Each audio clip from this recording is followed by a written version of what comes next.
The Perk is a 1-hour talk radio show that started for women, but now has a large male following, and it's hosted by Kelly, Mindy, and Val. The Perk is on at 3 o'clock on Thursdays, ESPN 1510. When we first met Adam, he was as passionate about our idea about the Perk as we were, so it kind of seemed like a no-brainer that we were going to go with Lifted Logic. Our new website, we're able to sell advertising on our website to now help people be a part of the Perk that are not able to be on the actual show.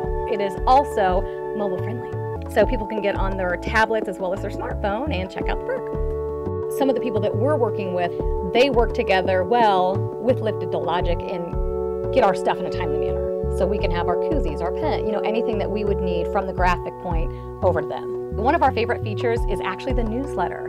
They send it out the week of our show, on the day of our show, so it reminds people, hey, hop on the Perk and listen at 3 o'clock. And it also gives people all the information about where our happy hours are going to be and just kind of what the Perk happenings are.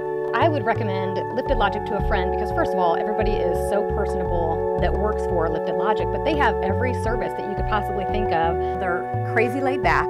They have creative ideas and easy to work with. The girls with Lifted Logic are a great asset because, generally speaking, in this field is dominated by men. And so it's been a really nice change to have some women to work with as well. They're a total package. We love them. With the Perk being a grassroots effort, 3 women wanting to bring people together, when I met Adam and knew his passion for what we were doing as the Perk, I knew that it was going to be a phenomenal fit.